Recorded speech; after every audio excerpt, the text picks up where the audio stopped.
Hi, Rob Latham here. I'd like to show you some training drills I use to increase my accuracy and my speed. I have a action target plate rack here, and I want to show you how I use this in my own training. Now, a lot of people don't know how you shoot a plate rack or how to use it correctly. Well, the trick is you have 6 separate targets there. It's not one string where you come up and go bang, bang, bang, bang, bang, and come across it. You focus on one target, you shoot one target. Go to a second target, you shoot it. And if you'll do that and make conscious effort to stop on each target, you'll hardly ever miss. The difficulty of the target is an 8-inch circle right now at about 8 yards. So that's not a real hard shot. If your fundamentals are strong and you put the sights on the targets, you can't miss the target.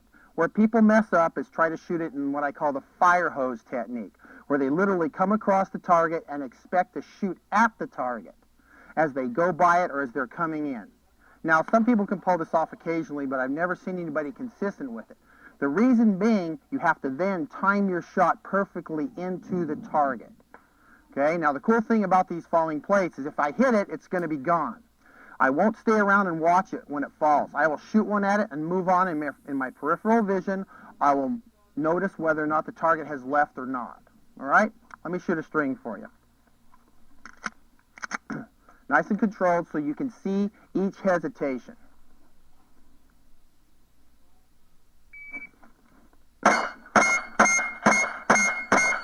Okay, you'll notice I never went through it and just hosed through it.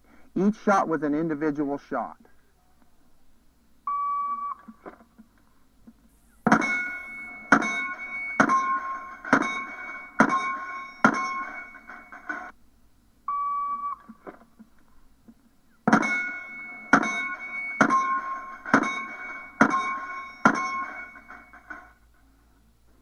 Okay, so I've made a series of one-shot hits. Now, if you want to go quicker, you have to always realize it's based not on how quick you can pull the trigger, because you can get on and off the trigger before you can get from target to target here. You're going to base it specifically on how quickly you can get off one target with the sights and on to the next. Most people make the mistake where they stay on the shot a long time after they fire it. It looks like this. They'll fire the shot, and then they sit there and look at it and then move to the next target. So they fire the shot, they recover the gun on it, and come back down to the same target. Well, that's going to be slow because you're sitting there using follow-through in a position where the target's gone. What you want to do is practice getting off the target like this. You'll notice that once I fire the shot, the gun lifts in recoil, and I take the recoil to the next shot. Okay? I'm not trying to stop muzzle flip. I'm not trying to stop the recoil. I'm using it to move me to the next target. Then all it is a series of stops, where I go boom, stop, boom, stop, boom, stop.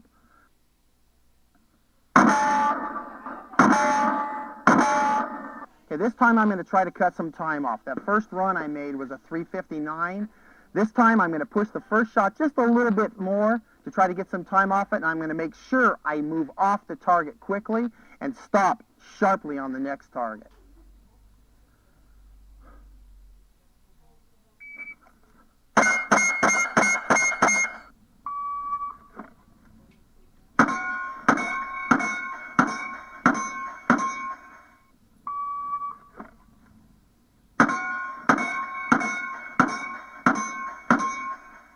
All I do is wait till I can see the sight stop on that target. And it isn't come down on the target, that looks good, reaffirm, now think about pulling the trigger, now look at the sights again. You got to get rid of all that. You put the sights on the target and you pull the trigger, and that's all there is to it. That time was a 2:82. Now the question is asked, which direction do you want to go, left to right or right to left? Truth of the matter is you don't want to be limited to going quick one way or the other. Now, I prefer to go left to right, but I think it's based on many, many years of just doing it that way. I can shoot exactly the same times, and the same techniques are used to go right to left. So I'm going to run you a string this time where I start on the right target.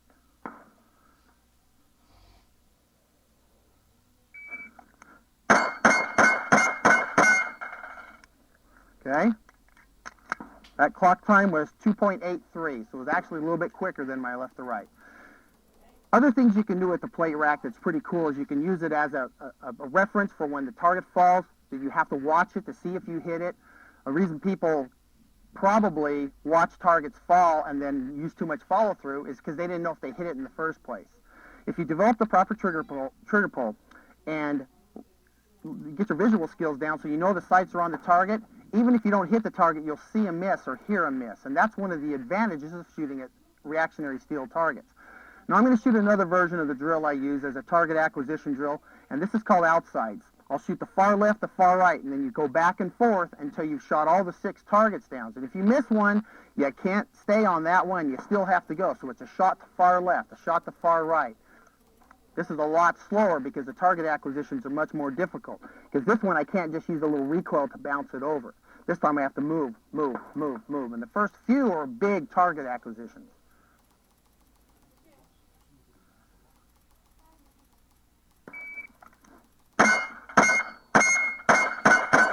Okay? You'll notice the pace picks up as I go.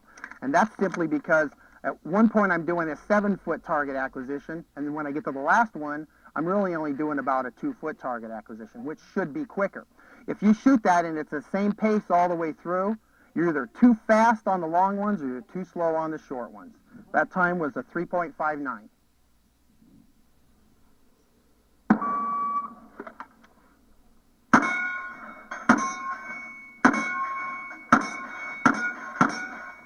Okay, let's recap a little bit here.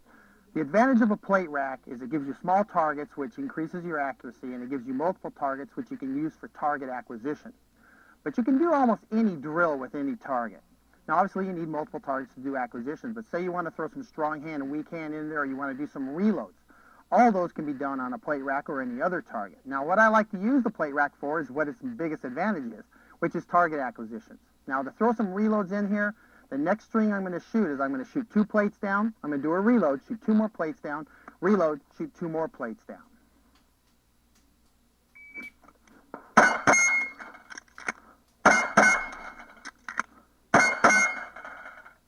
Okay, I had to bounce up on target 1 because I'm shooting such hot ammo. But you'll notice, fire the shot, get off it. Once again, a big problem most people have when they're doing the reloads, trying to be quick, is that they stay on the shot a long time and don't commit to the reload at the instant they fire the shot. I go ding ding. As soon as I fired that shot and I see the gun recoiling, which is either the sight moving or the slide moving up, I commit to going to the new magazine straight away, because that's how you get a quick reload. You can have the quickest moves in the world, and it won't make any difference if you spend all your time sitting there admiring your work from the previous shot.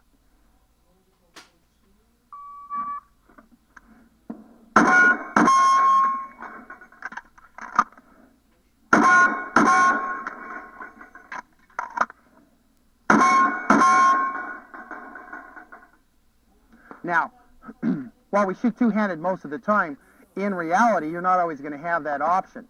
So we have pushed our ability to shoot strong hand and weak hand also. So I'm going to change the drill just a little bit here, and what I'm going to do is one of my favorites. I'm going to shoot 2 shots with both hands, okay? Then I'm going to let go with my support hand and shoot 2 targets with my strong hand. Then I'm going to switch to my weak hand. Now, this probably doesn't have an application in a fight. But what it does do is create a lot of manipulation and a lot of difficulty in the manipulation. And to do this well, you need to be able to do a lot of things at once. And those are skills that would be necessary in a fight. All right? Here we go.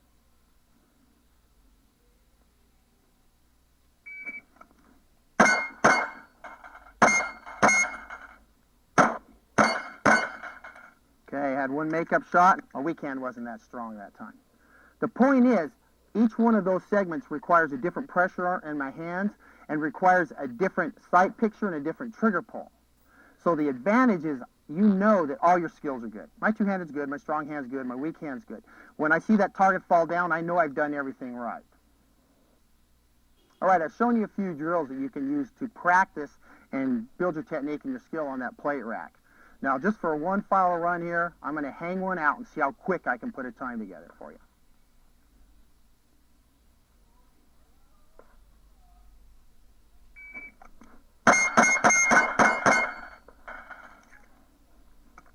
That was 2.50 seconds. Once again, plate rack is the ultimate target to teach you target acquisitions.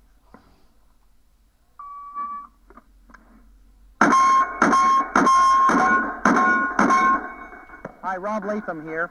I'd like to show you a drill that I use to teach muzzle flip control, recoil control, and trigger control. Now, anybody that's into action shooting games, or for that matter, anybody that's trying to learn to be able to shoot a pistol fast, needs to learn how to control the recoil.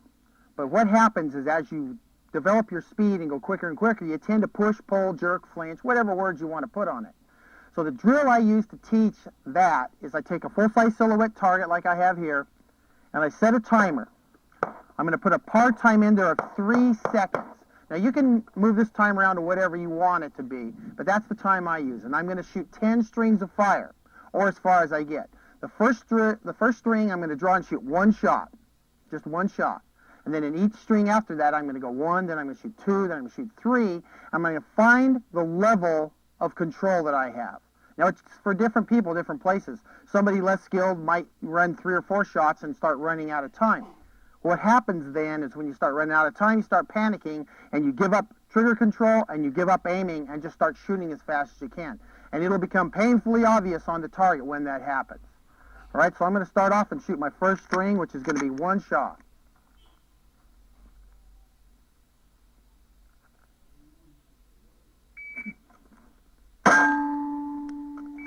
Okay, second string is 2 shots.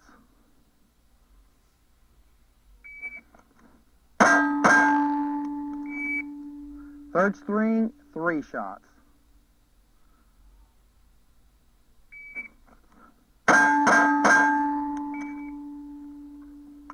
Change mags here. Notice on the shots at this point, they're right in the center, so I haven't gotten to a point where I'm even close to the time yet, so we just keep on going. So this is 4 shots.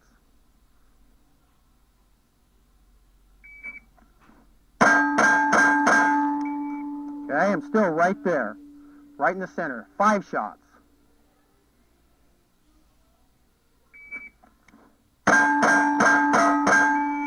Okay, now you'll notice at that point that I just barely made the time.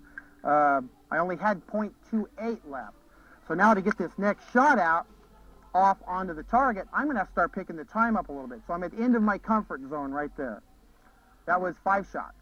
So now I'm going to 6.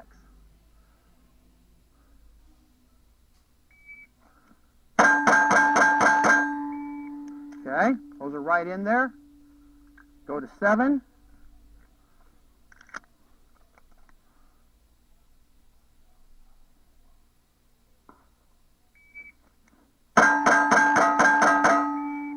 Okay, right in there. So now we go to 8.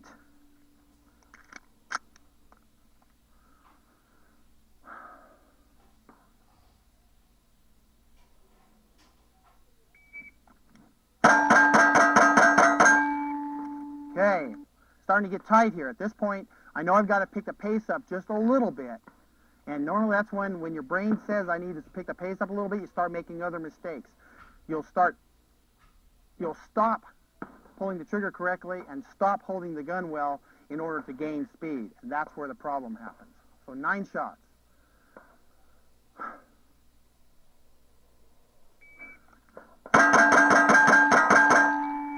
Okay, I made the time. I opened the shots up just a little bit. I've got a low one and one that's slightly upper left that might still be an A. Okay, final string.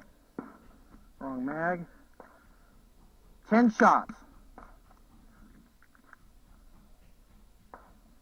I had .32 left on the last one.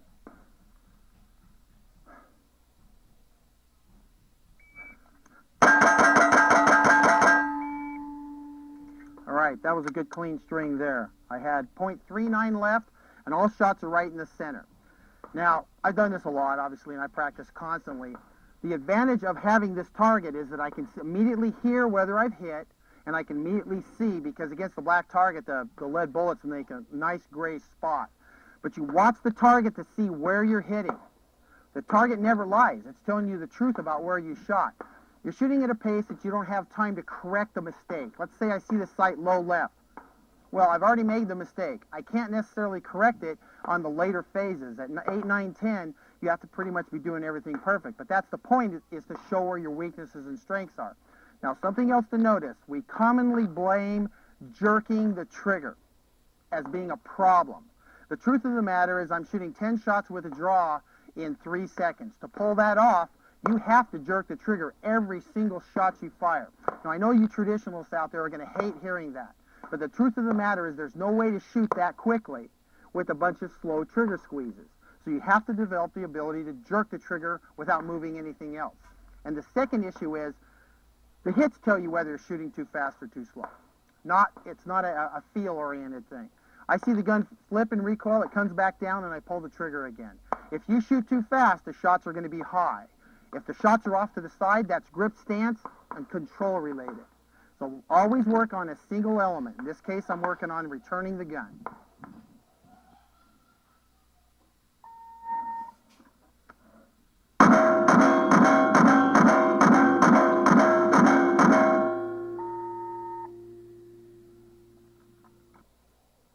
Now, to teach yourself trigger control and returning the gun from recoil requires you to have a baseline starting point. Now, the drill I use for that doesn't use a timer, so you're not trying to shoot a score.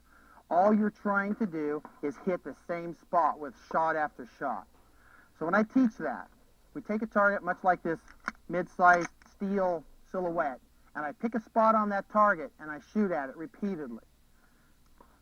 Doesn't have to be fast to start with. You start like this. Okay? And just gradually start picking up the pace. Now the point is to return the gun to exactly where it started from. Okay? So once again, I come up and I'll start picking up the pace. Okay? Obviously my shots are all in the same basic area right there, so I can pick up the pace just a little bit. Okay? Now I'm close to starting to lock up. I shot one shot high, and remember, what's your indication of whether you're shooting too fast is when you shoot high, because that's when you shoot before the gun returns. If you see shots going all over the place like this, where you just come out there and go, okay? You get trigger hang-ups like I had there where I failed to release the trigger. I've got high shots, I've got low shots. Those occur because I'm shooting with no regard to where the gun has returned and whether or not it stopped moving. So when you see those shots and you start spraying all over the place, change the whole drill up. Back yourself off again, pick a spot on your target. I'm going to shoot at the bottom hit on that target and just gradually pick up my speed to the pace where I can barely see the sights return and stop. Okay? And that drill will teach you better than anything else sight watching. Now, you've all been told to watch the sights. You should look at the sights and stare at the sights. The problem is, what does that actually mean? One of my big, call it a pet peeve, is when I hear people say, stare at the sight and squeeze the trigger, and you blame any problem you make on whether or not you were staring at the sights or jerking the trigger. Truth of the matter is, looking at the sights means more than just seeing them at the instant you fire. When I'm shooting a series of shots on a target, whether my focal distance is the sight or the target, I see the sight move in my peripheral vision. For instance, if I shoot a shot on that target and watch it lift, I want to be able to tell you how high did my sight move in recoil. And right there, my front sight lifted to about a foot over the top of the target. Most people will see the sight right as they shoot, and then they'll see it right as it comes back in to recovery. The truth of the matter is there was a lot of movement in the sight. If you watch this on slow-mo, you'll see, I'll shoot a free shot here where I won't try to fight the recoil, and you'll see how high the gun actually kicks. It jumps clear up to about this point, which is about 3 or 4 feet over that target. Most people never see that because they only look at the sight while they shoot. Watching the sight and seeing the sight means a lot more than while the gun's going off. It needs to be in the time between the shots. That's what allows you to start pushing on the gun and returning the gun quicker. So I watch the sight bounce the whole time. And that's the way you do that. Hi, Rob Latham here, and I'd like to show you a couple drills to shoot on the Action Target PT hostage target. Now, the format of this target is it has a head plate that swings back and forth next to the head of the front target, which technically is your hostage target, but you can use it in other ways also. So you have that swing head plate that you can shoot, and using the front target as a no-shoot target. So when you look at it, you've got to make sure you make a good shot, because if you miss, you may hit nothing, but you may hit the shoot target, and that's what you're trying to avoid. Now, the first version of it is very, very simple. You're going to simply draw the gun and shoot the head plate back and forth behind it, which makes you do a target acquisition and makes you shoot a good shot, too. because this shot is on a smaller plate, and not only miss, you won't hit the target, you may hit the wrong target, which is a great training aid, especially for law enforcement.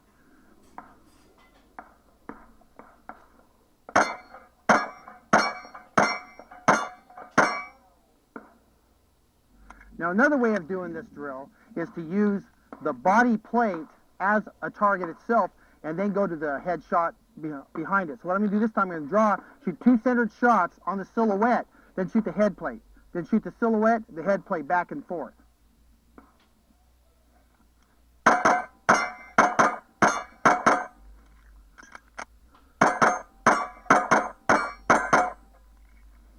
Okay, so you shoot it back and forth and use it in a method which actually gives you 2 target acquisitions to do. You come off 2 fast shots onto a hard shot.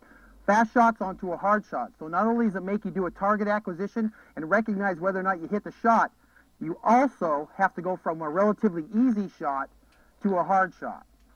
Now, another way of using the PT hostage target is where you'll shoot the head plate, then shoot the head of the stationary target in front. And you're not looking at this as a tactical drill, but it simply gives you a target acquisition onto a hard shot. So it goes hard, hard, hard, and you have to shoot a good shot on that swinging target. If you shoot a nipper on it, it may not go. If you're shooting light ammo, it may not go. So you have to be aware of whether the target left or not. So not only does it make you look at your sights to shoot a good shot, it makes you be aware of the effect of the rounds you fired downrange.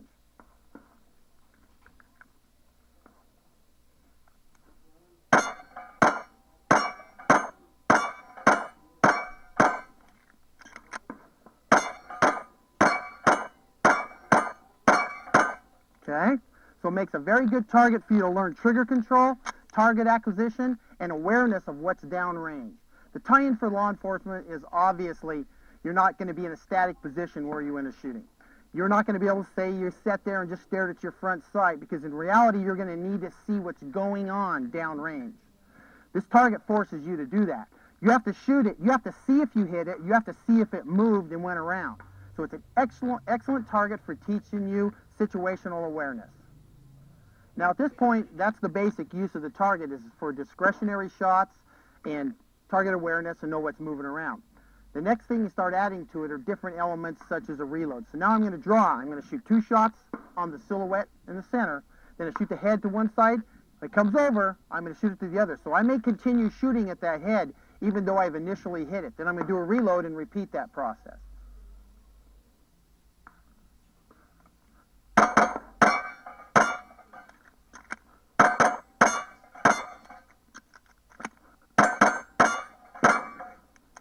Just like that. So you basically can do whatever you want drill-wise. You understand, we're on a static range.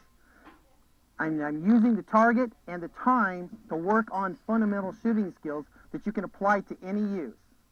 Now this target is perfect because it gives you some hard shots and it gives you some easy shots. So you have to do what I like to call shifting gears. So you're changing from an easy shot to a hard shot. That's the beauty of this target.